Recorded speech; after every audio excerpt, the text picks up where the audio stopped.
Hello l'équipe, comment ça va aujourd'hui? Moi là, je viens juste de rentrer du Japon, j'en ai pris plein les yeux et maintenant je suis super chaud pour reprendre les vidéos. Par contre, désolé encore une fois, vu qu'il fallait que j'anticipe un petit peu et que je voulais profiter du temps dans l'avion pour écrire, je vous ai pas fait de sondage sur Instagram dimanche dernier. Donc ouais, ce sujet je l'ai choisi tout seul comme un grand sans vous consulter et j'espère qu'il vous plaira. Cependant, restez à l'affût car dès dimanche, les sondages reprendront sur Instagram et le prochain sujet c'est bien vous qui le sélectionnerez. Alors si vous ne me suivez pas encore sur Instagram, c'est le moment de me rejoindre. Rendez-vous dimanche la MIF. Mais bref, ouais, comme vous l'avez vu sur la miniature, c'est de Giannis Antetokounmpo que l'on va parler aujourd'hui. Sa situation ainsi que celle des Bucks est hyper floue depuis l'élimination en play-off par les Pacers, au point où certains imaginent même un transfert du grec imminent. Alors sous quel maillot le Freak commencera-t-il la saison 2025-2026? Ne bougez pas, installez-vous bien, c'est exactement ce que l'on va voir ensemble dans cette vidéo.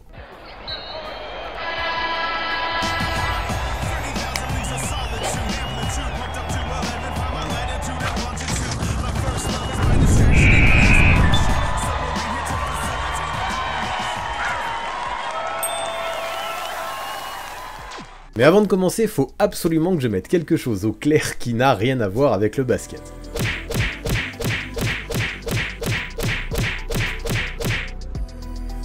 Ouais, depuis plusieurs semaines, dans les commentaires, vous me parlez limite plus de mes cheveux que de la NBA. Et donc oui, pour ceux qui se posent la question, je ne l'ai jamais caché. J'ai fait une greffe en Turquie en octobre dernier. J'ai pris l'avion et je suis allé là-bas pendant 5 jours dans un hôtel trop cool, directement financé par la clinique qui s'appelle Elite Air. Ensuite, ils m'ont fait des tests. Pour être sûr que je supporte la greffe, ils m'ont chopé des bulbes de cheveux sur les tempes et sur la nuque et ils les ont greffés là où j'avais des trous. C'est aussi simple que ça. J'ai pas honte de le dire, hein, ma calvitie, c'est quelque chose qui me faisait complexer. Et je sais pas vous, mais moi là je me sens bien mieux, je suis hyper heureux du résultat. J'ai l'impression d'avoir retrouvé une bonne densité, une vraie airline et je n'ai même plus besoin de mettre de bonnet ou de casquette pour me cacher, je revis. Et c'est là que je me dis que je suis bien tombé avec Elite Air parce que de ce que j'ai compris, toutes les cliniques d'Istanbul ne se valent pas, loin de là. Et quand je vois que dans la commu, vous êtes une très grande majorité de mecs, avec une grosse partie d'entre vous qui est trentenaire ou quarantenaire, je me dis que ça peut intéresser pas mal d'entre vous d'avoir un retour d'expérience ainsi que le nom d'une clinique sérieuse si vous voulez faire la même chose. Et encore une fois, quand je vois le nombre de commentaires qu'il y a eu sous mes vidéos à ce propos, une chose est sûre, c'est que ça ne vous laisse pas indifférent. Donc pour ceux que ça intéresse, à l'époque, j'ai fait une story à la une sur Instagram où je réponds à toutes vos questions. Comment ça se passe? Est-ce que ça fait mal? Combien de temps ça dure? Etc.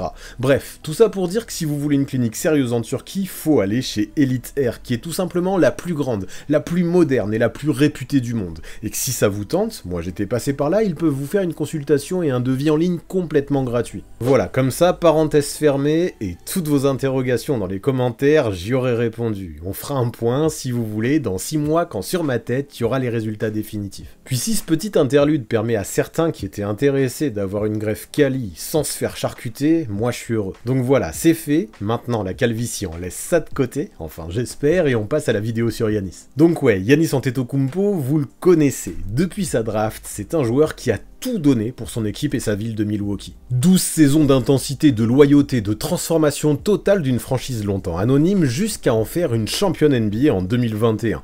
Tout ça c'est beau, mais les choses ont changé depuis et aujourd'hui on a l'impression d'assister à la fin d'un cycle. Une fin de cycle qui pourrait sonner la fin du passage de Giannis chez les Bucks. Pourquoi? Eh ben on va le dire sans détour, ça commence sérieusement à sentir le sapin du côté du Wisconsin. Les signaux sont clairs, ils viennent de vivre 3 éliminations consécutives au premier tour des playoffs. Bien trop peu, bien trop faible pour un joueur de la trempe de Giannis. Une équipe vieillissante, sans cap space, sans pic et qui vient encore de se faire sortir par Indiana malgré un Antetokounmpo en triple-double héroïque au Game 5. Et le pire, c'est que ce match ils l'ont mené 2 fois dans les dernières minutes. Il leur semblait acquis à la fin du 4e quart et en overtime. Et 2 fois, en accumulant les erreurs, ils l'ont laissé filer. Et comme si ça ne suffisait pas, son coéquipier Damian Lillard, censé être son lieutenant, son All-Star complémentaire, vient de se faire une rupture du tendon d'Achille. Je connais ça, courage à lui. Résultat, une saison 2025-2026 compromise et 54 millions de dollars qui vont continuer de peser sur la masse salariale des Bucks pour un joueur probablement absent. Là, on parle de 35% du payroll dans le vent, c'est énorme. Franchement, à ce stade-là, c'est compliqué pour John Horst, le GM. Milwaukee Milwaukee en est à un point où ils n'ont plus du tout de marge de manœuvre. Les pics du premier tour non garantis jusqu'en 2031, le supporting cast de plus en plus fragile, avec Brook Lopez et plusieurs autres joueurs majeurs vieillissants ou en fin de contrat, et surtout aucune vraie perspective d'amélioration autour d'Antetokounmpo. Je vais pas mâcher mes mots, en l'état, la situation des Bucks est l'une des plus sombres de toute la ligue à l'heure actuelle. Pas de flexibilité, pas de profondeur, et même pas de quoi tanker vu qu'ils ne maîtrisent pas le destin de leur futur choix de draft. Les fans des Bucks sont au bord de la dépression en ce moment et je comprends parfaitement pourquoi. Du coup, on peut très vite avoir l'impression qu'il ne reste plus qu'une seule vraie carte à jouer, celle du reset, du reboot, du trade de Giannis Antetokounmpo. Ça peut paraître fou quand on sait tout ce qu'il représente pour la franchise, leader dans quasiment toutes les catégories statistiques, double MVP, champion NBA, MVP des finales, figure emblématique,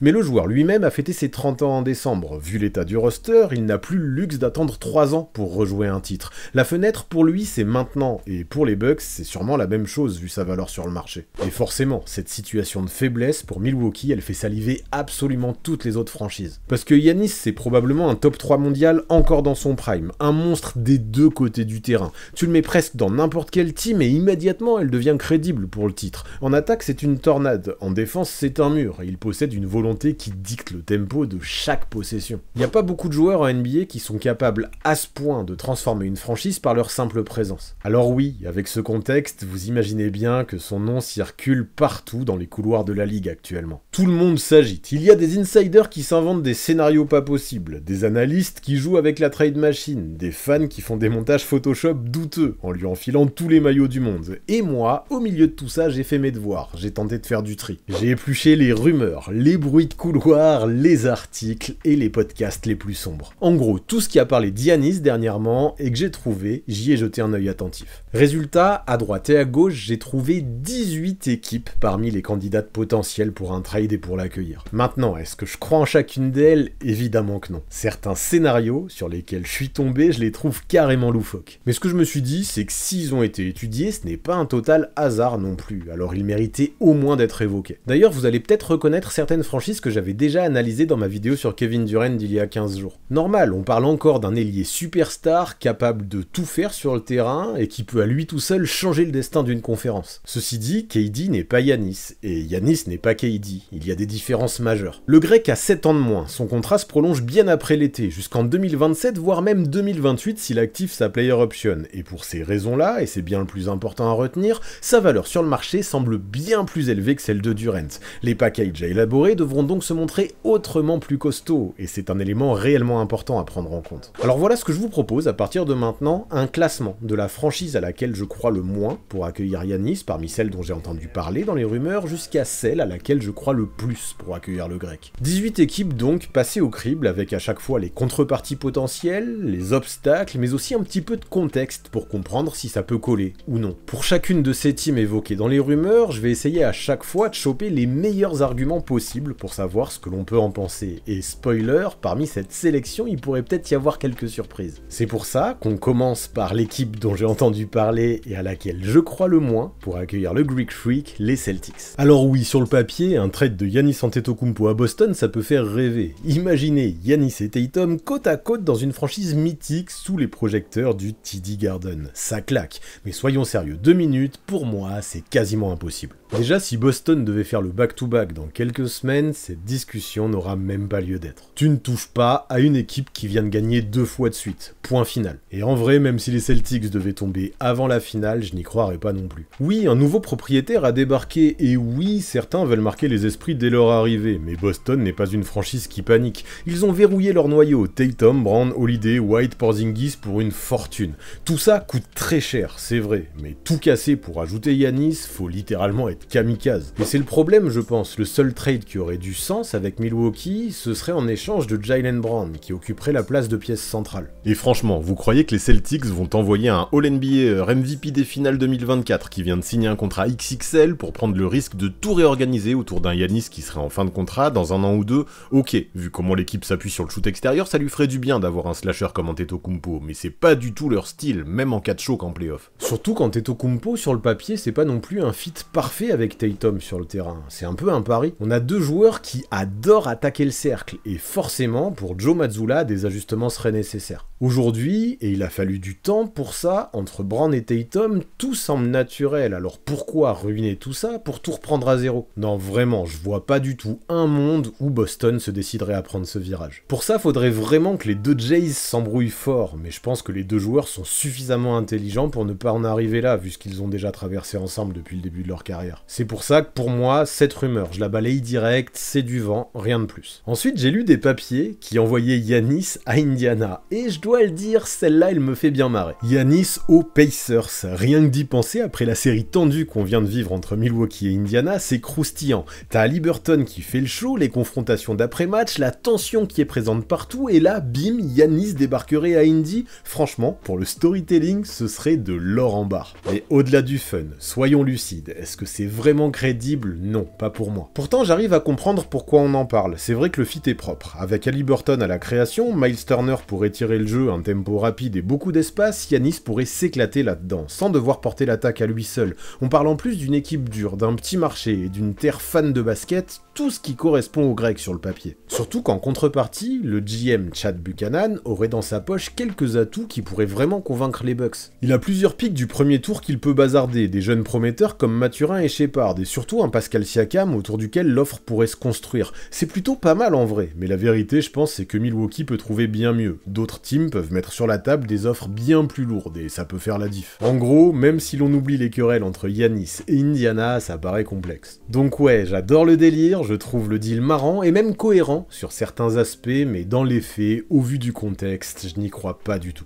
Alors parlons maintenant d'un scénario qui excite tout Los Angeles, celui de Giannis Antetokounmpo transféré vers les Lakers. Les Lakers, de toute façon, c'est un espèce de fantasme qui revient à chaque fois qu'un joueur est en difficulté dans un petit marché. Forcément, parler de ça, au vu du buzz autour de l'équipe, ça fait du clic, mais soyons francs, il y a quand même très peu de chances que ça arrive. Pourquoi? Eh bien déjà parce que Rob Pelinka et les Lakers n'ont pas les armes suffisantes pour proposer une offre cohérente. Leur meilleur package, Austin Reeves, Rui Hachimura, Gabe Vincent, Dalton Connect, un ou deux swaps de draft, un pick en 2031, peut-être un Maxi Kleber, ça fait pas rêver pour un Giannis. Surtout qu'on le rappelle, sans avoir le contrôle sur leur pick, les Bucks ne peuvent pas tanker. Alors oui, les Lakers ont déjà réussi des braquages par le passé, et en cours de saison par exemple, personne ne s'attendait à ce que Luka Doncic ne débarque là-bas. Faire des miracles pour attirer des superstars, c'est un peu la signature de la franchise californienne, surtout que récemment, Antetokounmpo a sous-entendu qu'il aimait beaucoup la ville de Los Angeles. Mais là, pour que ça se réalise, il faudrait imaginer que le grec exerce une pression immense sur les Bucks pour aller uniquement aux Lakers. D'autres l'ont fait par le passé, en mettant leur franchise d'origine en position de faiblesse et en l'obligeant à faire des sacrifices sur la contrepartie reçue. Donc ouais, dans les faits, sur le papier, c'est possible, mais est-ce que j'y crois? Honnêtement, non. Du côté d'Giannis, ce n'est pas le genre de la maison de faire ce type de chantage, je pense. Alors après, j'ai entendu parler de Détroit, et ça aussi, ça peut paraître un peu fou au premier abord. Pourtant, en creusant un petit peu, je me suis rendu compte que ce n'était pas si absurde que ça, ou alors que tout du moins, j'arrivais à comprendre superficiellement l'idée. Ouais, Cade Cunningham a enfin explosé cette saison, il a porté les Pistons en playoff avec un des plus gros usage rates de la ligue, et autour de lui, on commence à voir les contours d'une équipe qui tient debout. L'associé à Giannis, ça aurait de la gueule, une version moderne de Magic et Karim, Cade dans le rôle du meneur gestionnaire géant, Giannis en point d'ancrage physique et défensif ultime. Tu m'étonnes que ça peut faire kiffer. Tu peux même garder pas mal de jeunes role-players autour du duo, et franchement, tu peux essayer de construire une sacrée armada. Mais attention, sur le papier, c'est excitant, c'est sûr, mais dans les faits, il existe également quelques gros freins. D'abord, on sait comment ça se passe. Les Bucks n'ont aucun intérêt à envoyer leurs joueurs superstars dans une équipe de la même division qu'eux. Ensuite, même si Langdon pourrait proposer un package séduisant composé de Jalen Duren, Jaden Ivey, Ron Holland, 3 picks du premier tour et Tobias Harris pour matcher les salaires, pas sûr que ça suffise. Doc Rivers est-il prêt à cohabiter avec 3 prospects en développement sans vraie garantie à court terme? J'ai du mal à m'en convaincre. Cette offre serait probablement trop portée sur l'avenir et pas assez sur le présent pour une équipe qui ne peut pas tanker. Et puis, dernier point, qui pour moi est le plus important, les Pistons eux-mêmes viennent à peine de franchir un cap avec une qualif en playoff et 2 grosses wins au premier tour face aux Knicks. Est-ce qu'ils sont prêts à tout bazarder et à briser leur alchimie naissante pour un seul joueur aussi incroyable soit-il? Je suis pas convaincu. Donc ouais, sur le papier, c'est joli, mais dans les faits, Antetokounmpo à Détroit, je ne suis pas certain que ce ce soit l'idée du siècle. Alors est-ce que les Pelicans de leur côté peuvent devenir la future destination du Greek Freak? Là encore, au premier abord, c'est une idée qui peut sembler sympathique pour plusieurs raisons. La première, c'est que New Orleans contrôle plusieurs des futurs choix de draft des Bucks suite au trade de Jrue Holiday en 2020. En clair, si Milwaukee décide de reconstruire, ils devront probablement négocier avec les Pelicans pour reprendre un peu de contrôle sur leur avenir proche et pouvoir tanker. C'est intéressant. Et à côté de ça, en plus, dans leur roster, les Pels ont de quoi imaginer une belle offre. Si Joe Dumars, qui vient de rejoindre NOLA, construit un package autour de Zion Williamson, Dejounte Murray ou CJ McCollum, plus des jeunes comme Jordan Hawkins et Yves Missy, ainsi que plusieurs picks, ça pourrait directement intéresser les Bucks. C'est dense, c'est riche et c'est potentiellement l'un des meilleurs deals en termes d'actifs bruts. Mais dans les faits, j'ai l'impression que ce ne sera pas si simple. Déjà, Giannis accepterait-il vraiment d'aller jouer à New Orleans? Un front office instable, une direction qu'on dit peu dépensière, un roster souvent blessé et une incertitude totale autour de Zion. Pas sûr que ça coche ses cases et ses critères. Si c'est pour se retrouver dans une situation pire que celle des Bucks, ça sert à quoi? Et puis du côté de Milwaukee, si on imagine une offre autour de Zion, ce serait accepter un énorme risque médical. Et puis, même sans lui, McCollum et Murray en ce moment ne font pas beaucoup plus rêver. Bref, il y a beaucoup d'éléments logiques en surface, mais dans le fond, j'ai du mal à imaginer les Pels comme un candidat sérieux. N'empêche que peu à peu, on avance et on arrive vers des équipes dont les situations méritent de plus en plus d'être étudiées. Et alors que je les imaginais peu crédibles au départ, je me suis rendu compte, en creusant, que les Hawks pouvaient finalement présenter un dossier cohérent. Déjà, à Atlanta, on a ce qu'il faut pour au moins attirer l'attention de Milwaukee. Jalen Johnson, breakout player avant sa blessure à l'épaule, Zachary Rizaché, numéro 1 de la draft 2024, et même un petit paquet de picks, notamment pour cette année.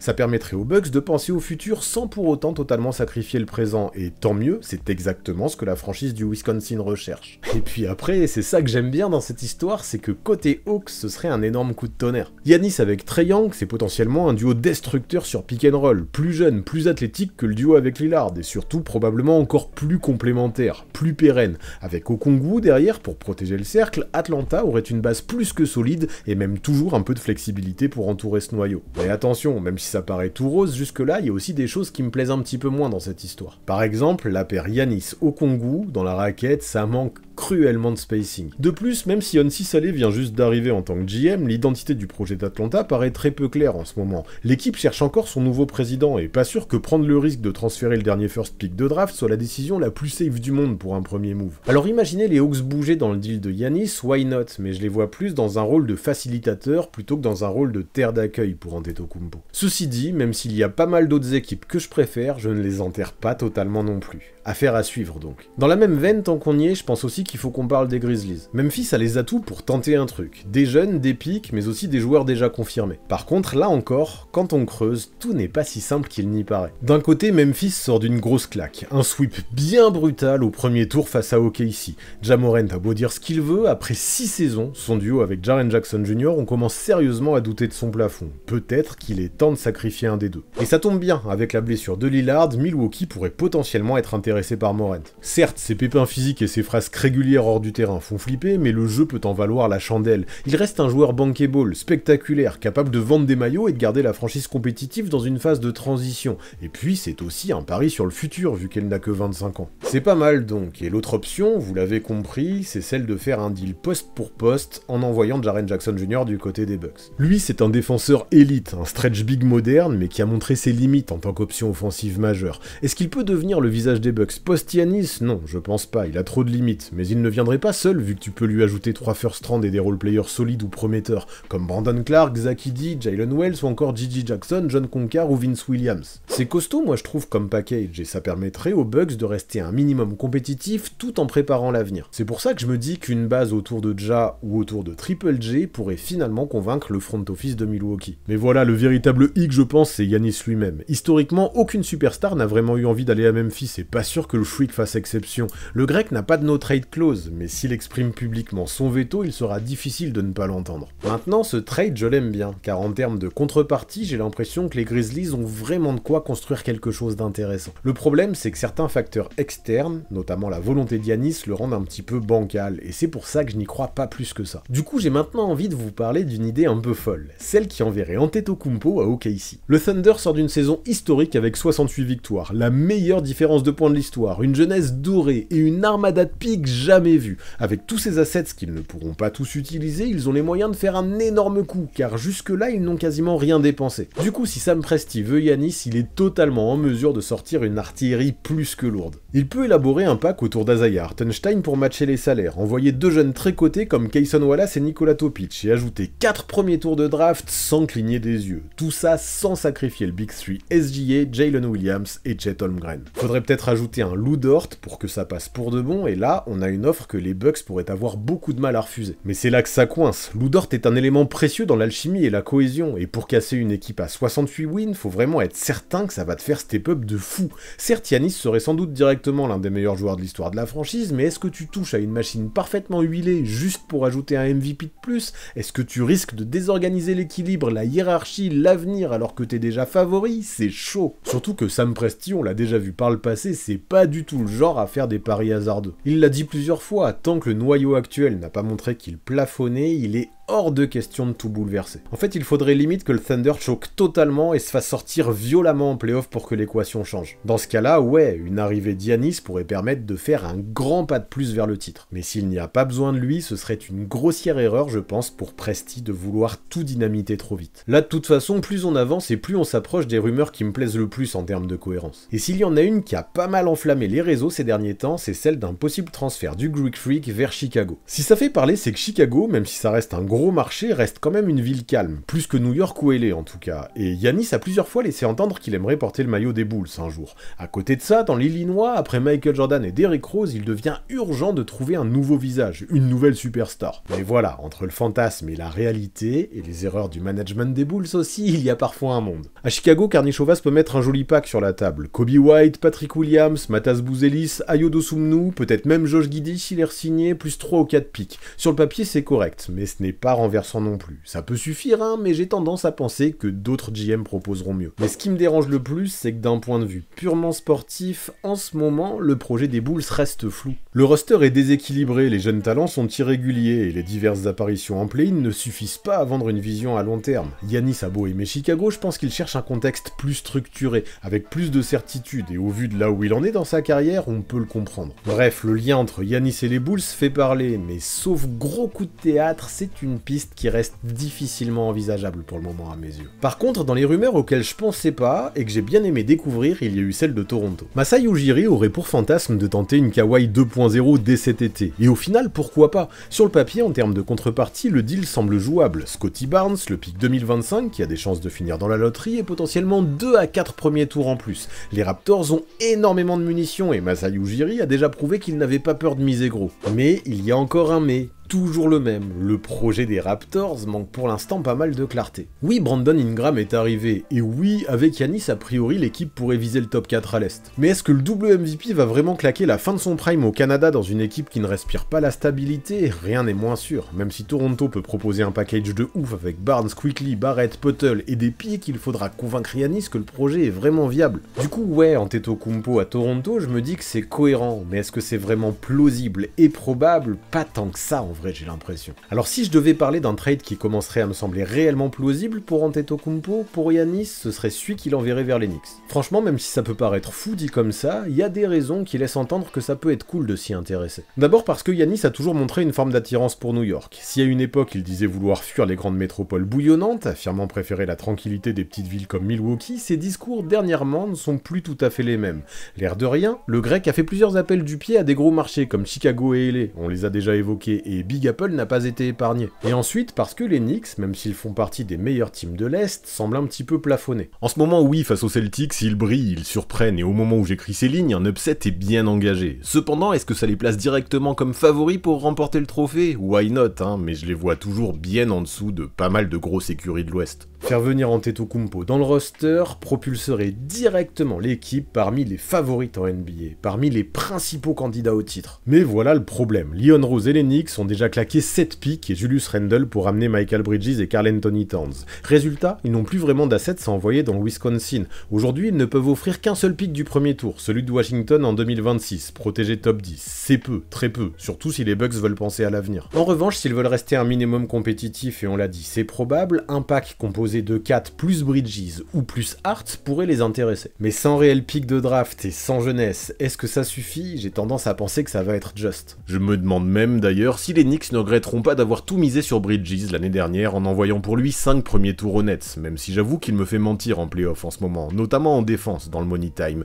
mais ils auraient peut-être pu être plus patients et utiliser leur pick pour un échange bien plus impactant cet été. Pas que Bridges ne soit pas bon, hein, il apporte des deux côtés du terrain en plus, mais rien à voir avec l'impact que pourrait avoir le Greek Freak au Madison Square Garden. Et ouais, c'est le souci, les assets futurs étaient là il y a un an, et maintenant ils ont disparu. Un ou deux gros noms ne suffiront peut-être pas aux Bucks pour envoyer Giannis du côté des Knicks. Par contre, sur la côte opposée, on sait que ça fait un petit moment que les Warriors courtisent l'ailier fort. Si Antetokounmpo confirme ses envies d'ailleurs, ce fantasme pourrait prendre une forme bien plus concrète cet été. Alors pour que cette prophétie se concrétise, la franchise de San Francisco a-t-elle le meilleur pack de la NBA à proposer à Milwaukee? Non, je dois le dire, loin de là. N'empêche que Mike Dunleavy pourrait tout de même avoir quelques billes à jouer. En gros, tout ce qui ne s'appelle pas Stephen Curry pourrait être mis sur la table. On parle de Draymond Green, de Moses Moody, de Jonathan Kuminga, voire même de Jimmy Butler fraîchement arrivé à la trade deadline. Et si Milwaukee n'en veut pas, tu peux même tenter de l'envoyer ailleurs pour récupérer des assets à leur donner en plus. Franchement, si Dunleavy veut Giannis, il n'aura pas le choix que de mettre ses coronets bien comme il faut sur la table. Mais c'est le jeu, c'est le prix à payer pour un joueur comme ça. Et puis n'oublions pas, Giannis et Steph partagent la même agence, Octagon. À côté de ça, ils se vouent une admiration mutuelle qui transparaît à chaque All-Star. En plus de leur bonne entente en dehors, sur le terrain, leur duo sur pick and roll serait dévastateur, tandis que leur gravité offensive combinée deviendrait, elle, ingérable. C'est une espèce de feat de rêve sur le parquet, d'imaginer ensemble deux joueurs aussi complémentaires. Je pense que les Warriors veulent Giannis, et je pense que Giannis ne serait pas du tout contre poursuivre sa carrière dans la baie. Le seul souci, c'est que du point de vue de la valeur brute, d'autres équipes pourront proposer mieux que Golden State. Les Bucks sont-ils vraiment intéressés par Jimmy Butler ou Draymond Green? J'ai des doutes. À moins, là encore, que le grec mette une pression de feu sur les épaules de ses dirigeants pour rejoindre Golden State. Et là, méfiez-vous, tout deviendrait alors possible. Mais ce genre de pression concernant Giannis, j'y crois pas. Alors on va continuer et parler d'un trade qui peu à peu arrive dans la zone de ceux que je pense vraiment plausibles, celui qu'il enverrait à Orlando. Oui, vous avez bien entendu, Orlando, et sur le papier, j'ai l'impression que ce n'est pas si farfelu que ça. Pourquoi le Magic? Parce qu'ils sont jeunes, talentueux, très bons défensivement, mais parce que offensivement, c'est une autre histoire. 27e attaque de la NBA cette saison et rien ne s'est amélioré en playoff où parmi les 16 teams engagés, Orlando a fini avec la pire attaque. Clairement, il y a de bons joueurs, hein, mais ça manque de puissance de feu d'un homme comme Giannis avec son corps de bulldozer et ses bras de pieuvre. Associez-le à Paolo Banchero et vous avez un duo jumbo size qui peut faire exploser n'importe quelle raquette. Orlando possède aussi des assets solides à proposer. Franz Wagner, Jonathan Isaac, Jet Howard, plusieurs picks jusqu'en 2031 et même quelques swaps. C'est probablement l'un des meilleurs packages que Milwaukee pourrait obtenir en termes de compromis et d'équilibre sans entrer dans une reconstruction totale.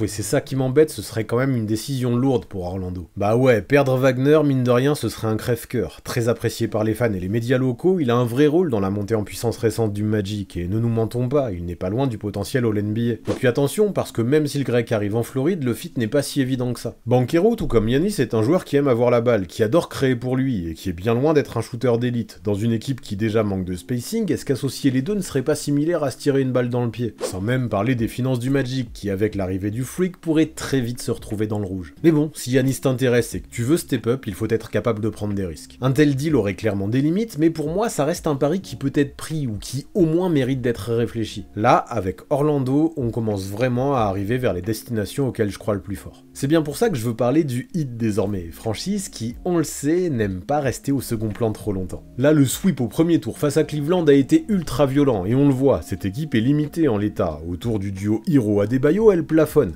Avec le départ de Jimmy Butler en février, elle a désormais besoin d'un nouveau visage, et Pat Riley, toujours en recherche de stars pour relancer la machine, aura du pain sur la planche cet été. Et faire venir Giannis, ne le cachons pas, ce serait l'occasion de revenir immédiatement à la conquête de la conférence Est. Côté contrepartie, le scénario paraît crédible. Bam Adebayo, Jaime Jaquez Jr., Kyle Anderson et 3 first round, c'est un package solide sur le papier, surtout si Milwaukee veut rester compétitif à court terme. Bam peut ancrer leur défense, Jaquez a montré de vraies qualités, et l'équipe apporte une marge de manœuvre pour l'avenir. Pour les Bucks, au moins sur le papier, il y a tout ce qu'il faut. Et si les Bucks ne veulent pas de Bam, c'est pas grave, tu peux aussi tenter le coup avec Tyler Hero. On parle d'un joueur qui a été All-Star cette saison tout de même, et que tu peux mettre dans un package avec Duncan Robinson, Jaime Jaquez et quelques pics. Ça aussi, ça peut avoir de la gueule. Vous imaginez le truc, il y a 2 ans, Miami n'avait pas réussi à échanger Hero pour Lillard, qui alors était parti à Milwaukee. Aujourd'hui, c'est peut-être contre Hero que Giannis ferait le chemin inverse. L'histoire serait complètement complètement folle. Par contre, le problème si tu lâches Hero, c'est que le duo Adebayo-Giannis dans la raquette de Miami, c'est très loin d'être complémentaire. Pour moi, Riley doit vraiment se débrouiller pour faire un truc autour de Adebayo plutôt qu'autour de Hero. Franchement, ça peut le faire, je me dis, surtout si tu ajoutes quelques pics, puis dans une ligue où les agences influencent les transferts, le fait que Giannis et Bam soient tous les deux représentés par Octagon n'est peut-être pas un détail anodin.